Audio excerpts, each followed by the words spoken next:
Iron Man 51, we did it! I'm Brian. It's no milestone, I'm just excited. I'm Brian. I'm Richard. And this is I Love You 3000 Minutes, the podcast that time traveled back using all 6 Infinity Stones. We were worthy enough, we picked up Thor's hammer, returned it to that Dark World Thor who hadn't had his mother die yet. Just so we could rewatch the entire Infinity Saga from Iron Man 1 to Spider-Man Far From Home, one marvelous minute at a time. Got a Marvel shirt with Baby Groot. Fun little detail. I like messing with my daughter by saying that Baby Groot in Guardians of the Galaxy Volume 2 doesn't say I am Groot. He says, "Mi amo Groot," and it pisses her off so much.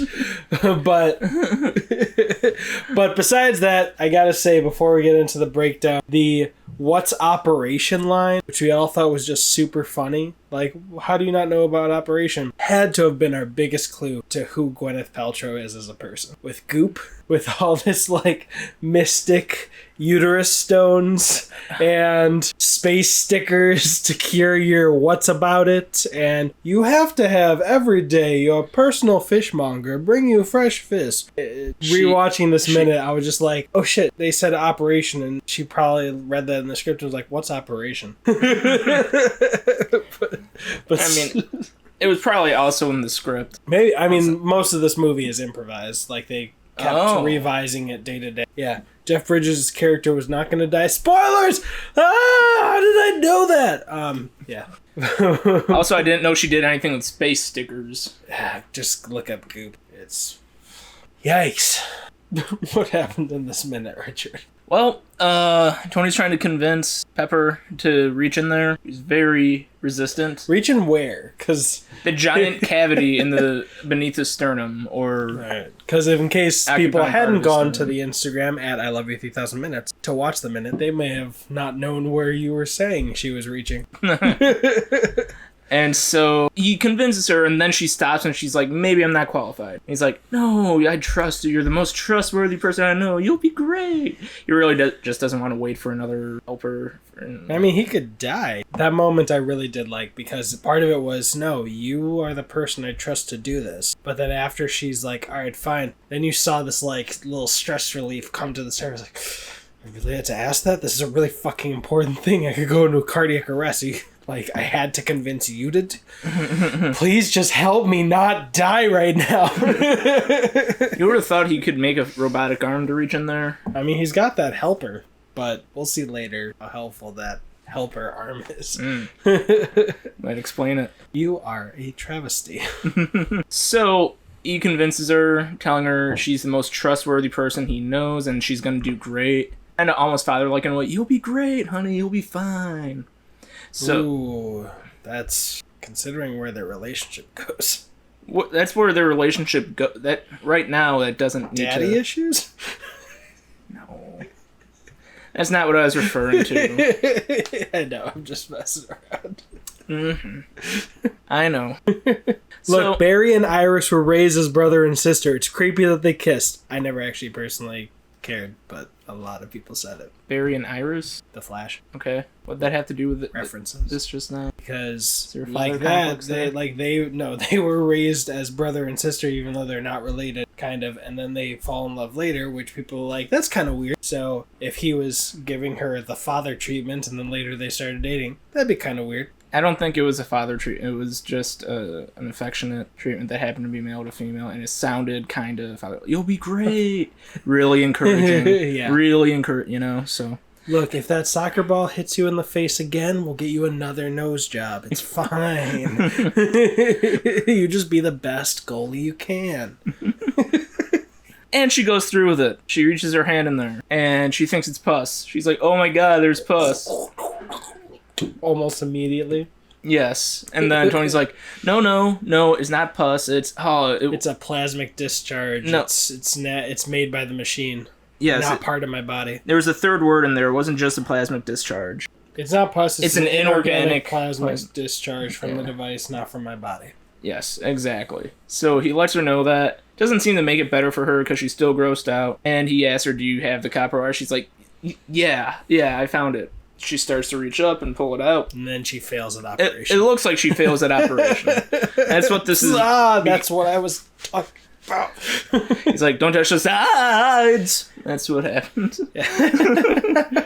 So, yeah. Yeah, that's where we went with the minute. And again, you even saw like that fake prosthetic chest thing that I had talked about in the last minute, like breathe and move and wiggle, and that's just, you know, because they have layers to push against his chest, so if he does enough, then it'll show up. It's not hard to replicate the breathing either, just some pulsating air. Or just make sure that he's like leaning his chest forward, or actually if it's fully flush against his chest, you know, if they fill it up with foam and not foam, but something more solid, if he breathes, then it'll breathe. Right. But yeah, we get that, and it's pretty much a two-shot for the most part. She had just discarded the old one. He's got certain medical monitors taped to his chest, and we see those stats in the background, especially around the like 40-second mark. There's vitals on the computer behind. And then there's that arm thing that's a travesty that's giving the light, as you pointed out, which I never noticed. So, bravo. And let's see what happens to the vitals at the very end here when she apparently fails operation. All right, let's see if this is just a running thing or if they actually did CGI in the background. Dun, dun. Oh, yeah, it does. Right when he does it, it goes away mid, like it's 3/4 of the way through, showing as a normal wave. Hospital thing. Yeah, wave. And it just goes up. There's red lights that spark, and it starts bringing up like a red version. Is that a red version of the wave near the end? No, kinda? that's not the wave. That's just a warning screen. It's like, yo, something's messed up. Yeah, it flashes across. It looks like there's possibly a little arc reactor in the bottom right-hand corner. This is near the end of the minute, at around the 58-second mark that this happened. But if I were to ever make a system like that, I would have the warning go, you fucked up. You fucked up. Now you fucked up. Now you fucked up. Now you fucked up. What was it? You were asking like the whitest kids you know because a friend's birthday was coming up or something? Or your friend liked whitest kids you know? And I showed him the Abraham Lincoln vampire sketch, which is the first one I ever saw. And basically Lincoln's being a loud ass during a vampire Hamlet or Othello. It was Hamlet and Othello? They said it was Hamlet, but it was the lines they were saying were Othello. Yeah, so... And it's an alternate revisioning, I guess you could say that, of how and why Abraham Lincoln was killed. And he was basically killed because he was a loud jerk. Yeah, the play goes on, and he goes, you should look it up for yourself. But he starts going, hey, Hamlet! Hamlet, there's a vampire behind you! Watch out! And someone just goes, shut up, please! But nicer. And he's just like, please stop talking during the play. And the president... Lincoln does not oblige. And my favorite line is, where you going, skinny? Where you going, you fat motherfucker? Or you fat piece of shit? But yeah, what he was referencing is once Lincoln saw the person in the audience, he goes, now you fucked up! Now you fucked up! Now you fucked up! You have fucked up now! Now you fucked up! And that's enough swearing for this episode. He made sure to speed it up for the sake of the podcast, but he does that for like 10 or 15 seconds. It's glorious. It is pretty good. It is. And speaking of glorious, if you pledge even $1 to the Patreon, I will send you stickers.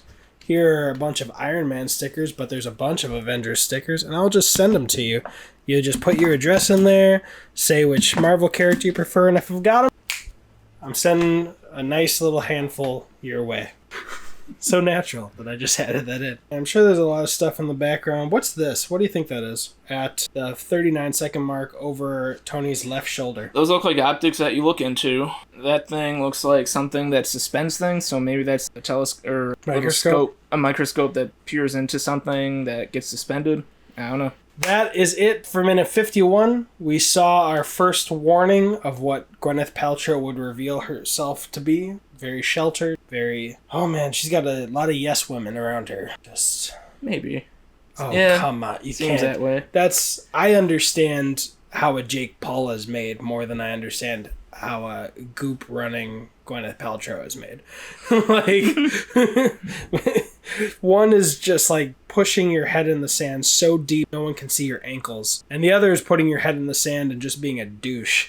I understand ignorance and douchery. I don't understand so much ignorance. Like I said, if you put your head in the sand, we couldn't even see your ankles. Where she's like, I've invented a new medical treatment for your vagina. It hasn't been vetted by anybody. It's a sticker. All right. That's enough of that. Yeah, both are bad. You know what? She's still a superb actress. Just saying. Oh, yeah, amazing. You can rest now. And then when he passes away, oh my gosh. Her as an actress. Mwah! Goop. Get cut. Wait, what is it? Cut it out. I don't know what I'm referencing. I reference so much I don't even know. You're gonna think of it and you're gonna probably insert it there. No, I'm not. Okay. If you know what I was referencing, cut it. I don't even know if the middle one is right, but I know the first and third are right. Cut it out. Please tell me for my sanity. Anyway, that was minute 51. If you're listening on audio, leave a review on Apple Podcasts. Seriously, we're gonna be eating bites of New York style pizza with the bomb on it, and other co-hosts from the other podcast have ensured that we'll definitely be doing it. I was even FaceTiming with Christian, who does the Bond Minute Bond one, and Richard was around, and I said, Christian, Richard does not want you to put a review on the podcast so that he has to eat more Da Bomb. And he said, I will not do that. And I saw his review yesterday. If you're watching on video, do that as well. But also like, subscribe, and check out the other podcasts. And what else is there? Oh, yeah. Go on Instagram and watch the minutes with us at I Love You 3000 Minutes. It's great. I'm Richard. I'm Brian. You've got an army. We've got a podcast.